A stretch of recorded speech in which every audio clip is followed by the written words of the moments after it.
Hello दोस्तों। आप सभी का स्वागत है नॉलेज गुरुजी में। तो आज मैं आपको करवाने वाला हूँ वन्य जीव अभयारण्य और वन्य जीव संरक्षण जो भी है, और एक है जो राष्ट्रीय उद्यान है, दो वो उन सभी को मैं आज डिटेल से आपको करवाने वाला हूँ। अगर इंटरेस्टिंग है आप इस टॉपिक को करने के लिए तो वीडियो को अंत तक ज़रूर देखें। चैनल पे पहली बार आए हैं तो चैनल को सब्सक्राइब करें और बेल के आइकन को प्रेस करें, ताकि इस चैनल से कोई भी नई वीडियो अपलोड हो तो नोटिफिकेशन आपके पास है सबसे पहले आ जाए। तो सबसे पहले बात करते हैं पर्यावरण न्यायालय के बारे में। तो पर्यावरण न्यायालय पहले तो थे फरीदाबाद और हिसार, और अब वर्तमान में है फरीदाबाद और कुरुक्षेत्र में है। तो ये देख सकते हैं आप, वर्तमान में फरीदाबाद और कुरुक्षेत्र है। आगे बात करते हैं वन्य जीव संरक्षण के बारे में।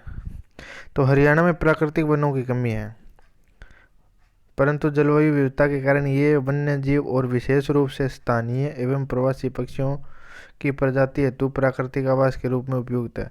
तो ये आप देख सकते हैं प्राकृतिक वन, यानी जो प्राकृतिक द्वारा वन है वो हरियाणा में उनकी कमी है। फिर भी क्या है, जो बाहर के प्रवासी पक्षी है उनके लिए आवास के लिए उपयुक्त है।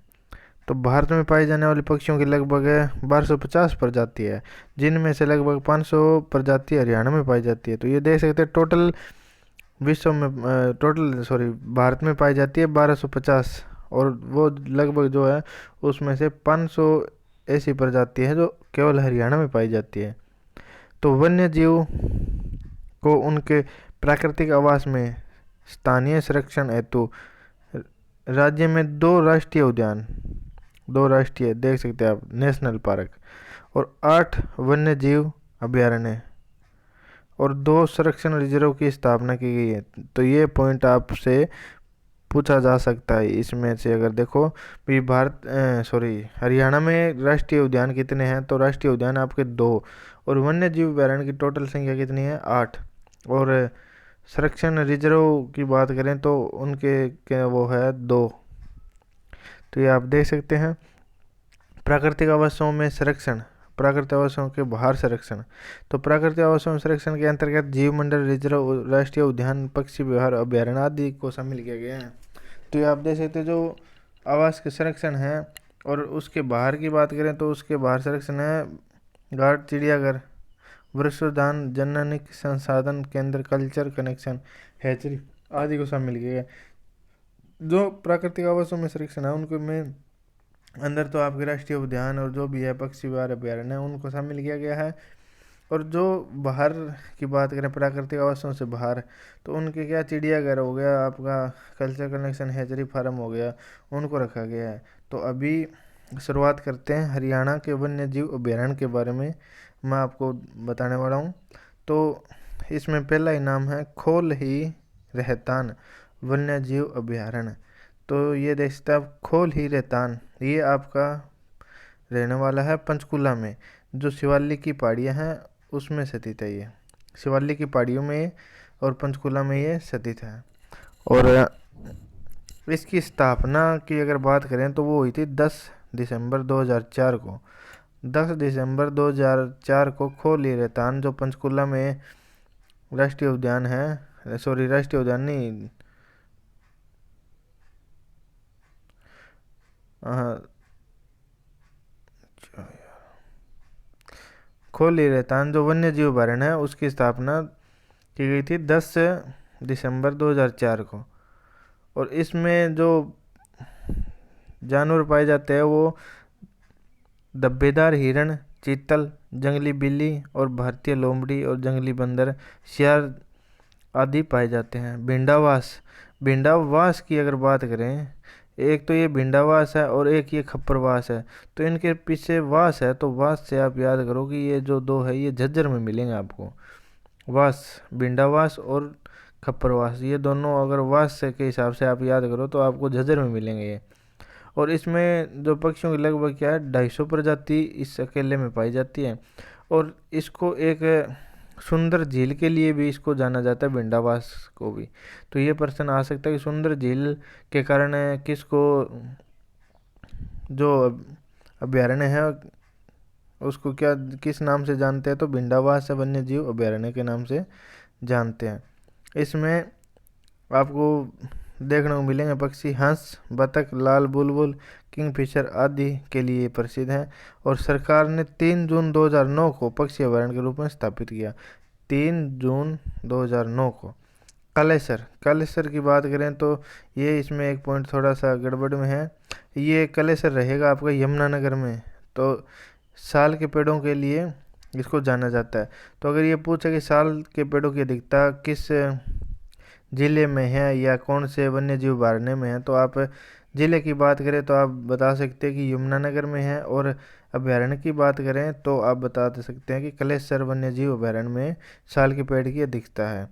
और क्षेत्रफल आपका 11,570 एकड़ है। यहाँ पे क्या चित्तल भौंकने वाले हिरण, सांभर, नीलगाय पाई जाती है। और अभयारण्य को संवेदनशील क्षेत्र घोषित किया गया, ये देख सकते हैं आप। और ये देखो खप्पड़वास वन्य जीव, ये आपको मैंने वास के हिसाब से बताया था, ये मिलेंगे आपको दोनों ही झज्जर में। और इस अभयारण्य को 1991 में अधिसूचित किया गया था। और इसको भी क्या है, संवेदनशील क्षेत्र घोषित किया गया है। नाहर वन्य जीव अभयारण्य की बात करें तो नाहर आपका रहने वाला है रेवाड़ी में। नाहर वन्य जीव अभयारण्य रेवाड़ी में इसकी स्थापना हुई थी 30 जनवरी 1987 को। 30 जनवरी 1987 को। इनका क्षेत्रफल रहेगा आपका 211.35 हेक्टेयर। तो ये आप देख सकते हैं, इसमें जो सियार, लोमड़ी आदि पाए जाते हैं। और इसको भी संवेदनशील एरिया घोषित कर रखा है। वीर शिकारगढ़, अब शिकार के हिसाब से याद करो। शिकार कहाँ कर सकते हैं, शिकार जहाँ जंगल ज़्यादा होंगे, जानवर ज़्यादा होंगे, वहीं शिकार कर सकते हैं। तो जंगल की अधिकता हरियाणा में पंचकुला में है। तो शिकारगढ़ के सही हिसाब से आप याद करोगे तो पंचकुला में रहने वाला है वीर शिकारगढ़, क्योंकि शिकार हमेशा वहीं होता है जहाँ जंगल अधिक होते हैं। तो उस हिसाब से आप याद कर सकते हो पंचकुला में ये। छिलछिला को आप छिल से याद करो। छिल से यानी कुरुक्षेत्र में महाभारत की लड़ाई हुई थी, उसमें जैसे भाले तीर वगैरह चले थे, तो उस हिसाब से याद करो कि छिलछिला आपका रहेगा कुरुक्षेत्र में। इसमें ये राज्य का सबसे छोटा अभयारण्य की सबसे छोटे की बात करें तो ये रहने वाला आपका छिलछिला। अबूब शहर ये रहेगा आपका सिरसा में। और सबसे बड़ा है ये क्षेत्रफल की दृष्टि से, सिरसा में रहेगा और सबसे बड़ा है क्षेत्रफल की दृष्टि से। अभी आगे चलते हैं राष्ट्रीय उद्यान। तो राष्ट्रीय उद्यान आपका एक तो रहेगा कलेसर और एक सेकंड रहेगा आपका सुल्तानपुर। ये दो है, देख सकते हैं आप। तो हरियाणा के राष्ट्रीय उद्यान, कलेसर राष्ट्रीय उद्यान जो सबसे बड़ा नेशनल पार्क है, ये नेशनल पार्क हो गया आपका राष्ट्रीय उद्यान। तो इसकी स्थापना की बात करें तो 2003 में, दिसंबर 2003 में इसे राष्ट्रीय पार्क घोषित किया गया था। और कलेसर रहेगा आपका यमुनानगर में। एक तो इसमें राष्ट्रीय उद्यान है और एक वन्य जीव अभयारण्य है कलेसर नाम से। तो उसमें आपके साल की वृक्ष की अधिकता है। और इसमें भी आप दिखा रहा है साल के वृक्ष इसमें भी है। और लाल जंगली मुर्गा है इसमें, ये आप देख सकते हैं पॉइंट है। लाल जंगली मुर्गा आपसे पूछा जा सकता है कि लाल जंगली मुर्गा किस राष्ट्रीय उद्यान में पाया जाता है, तो कलेसर राष्ट्रीय उद्यान में पाया जाता है। और सुल्तानपुर रहेगा आपका गुरुग्राम में। और इसको वर्ष 1989 में राष्ट्रीय उद्यान बनने से पहले यह एक पक्षी विहार था। तो 1989 में जो राष्ट्रीय उद्यान बना, उससे पहले क्या था, ये एक पक्षी विहार था जिसकी स्थापना 1971 में हुई थी। तो इन बंसीलाल थे जो इन्होंने इसके बारे में इंदिरा गांधी से बात की थी। तो उसके बाद में ये जाके बनने में सफल हुआ। इस पक्षी विहार की स्थापना महान पक्षी वैज्ञानिक डॉक्टर सलीम अली के प्रयासों से हुई। तो सलीम अली देख सकते हैं आप। और सलीम अली एक नेशनल पार्क है, वो आपका जम्मू कश्मीर में रहने वाला है। ठीक है, सलीम अली नेशनल पार्क आपका जम्मू कश्मीर में है। तो 1972 में यह उद्यान जलीय पक्षियों हेतु आरक्षित किया गया था। और इसमें क्या एक मेन है जो प्रवासी पक्षी साइबेरियन सार्स, ये देख सकते हैं। और इससे इको फ्रेंडली पार्क भी कहा जाता है, प्रमुख इको पार्क भी कहते हैं। और हाथी अनुसंधान केंद्र और हिरण उद्यान की बात करें तो ये आपका वन स्टोर जंगल है पुनर्स्थापना केंद्र, वो आपका यमुनानगर में रहेगा, क्योंकि यमुनानगर में गन्ने की भी अधिकता है। और हिरण उद्यान की बात करें तो हिरण का आपका रहेगा हिसार में, चौधरी चरण सिंह विश्वविद्यालय के अंदर ही ये है, और 1970 में इसकी स्थापना की गई थी।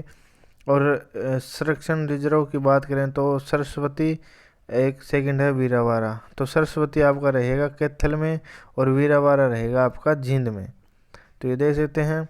और सोनसर का जंगल भी कहा जाता है, तो आपसे क्वेश्चन ये भी आ सकता है कि सोनसर का जंगल कौन से संरक्षण अभ्यारण्य को कहा जाता है, तो सरस्वती वन्यजीव अभ्यारण्य को सोनसर का जंगल भी कहा जाता है। वीरावारा, वीरावारा आपका जींद में रहेगा, तो ये आप याद कर सकते हैं। और मैं आपको जंतु के प्रजनन केंद्र के बारे में बता देता हूँ, इनमें से भी क्या है, हर बार एक या दो क्वेश्चन है आते ही हैं पेपर में। मगरमच्छ, मगरमच्छ का अगर आप बात करो तो भोर सौदान आपका कुरुक्षेत्र में रहेगा, और इसकी स्थापना 1981-82 में हुई थी। 1981। चिकारा, चिकारा हिरण है, हिरण की प्रजाति चिकारा है, ये कहाँ मिलेगी आपको, केरू भिवानी, 1985 में इसकी स्थापना। भैंस की अगर बात करें, भैंस की तो ये देखो आप, भैंस की 1985 में। और राष्ट्रीय असव अनुसंधान केंद्र की बात करें, राष्ट्रीय असव, तो भी आपका हिसार में। अगर जानवरों के बारे में अगर कोई पूछे कि प्रजनन केंद्र कहाँ है, तो लगभग वो आपके हिसार में ही रहने वाले हैं। काला हिरण ब्लैक बक यानी ये रहेगा आपका पीपली कुरुक्षेत्र, 1985-86। असव की बात ये आ गया आपका 1986 में। गिद्ध प्रजनन, गिद्ध पिंजौर पंचकुला, गिद्ध जैसे जंगल से याद कर सकते हैं, जंगल में जानवरों की मौत होने के बाद गिद्ध मंडराते रहते हैं, उस हिसाब से आप याद करो। तो 2001 में इसकी स्थापना हुई थी। फिसेंट है मोरनी पंचकुला में है। रेड जंगल फाउल आपका पिंजौर पंचकुला। More and चिकारा Jhabua. तो इसमें से अगर आप इम्पोर्टेंट लगा के चलो तो एक तो ये मगरमच्छ वाले याद करो आप, चिकारा हिरन ये वाला, असव वाला तो हो जाएगा, एक गिद्ध पंजा और एक मोर चिकारा, तो ये आप याद करके चलो, ये इम्पोर्टेंट है एग्ज़ाम के पॉइंट ऑफ व्यू से। तो राज्य में चिड़ियाघर की बात करें तो एक तो है पीपली कुरुक्षेत्र में, और दूसरा भिवानी और रोहतक, तो ये 3 है, ठीक है। और ये इसकी स्थान है कहाँ कहाँ है, तो पीपली है कुरुक्षेत्र में, भिवानी में, रोहतक में, ठीक है। तो पीपली चिड़ियाघर की स्थापना 82 में, इसकी 82 में, और रोहतक चिड़ियाघर है उसकी 86 में। तो सबसे बड़े की बात करें तो रोहतक चिड़ियाघर रहने वाला है, सबसे छोटे की बात करें तो भिवानी कुरुक्षेत्र वाला 27 एकड़ का है।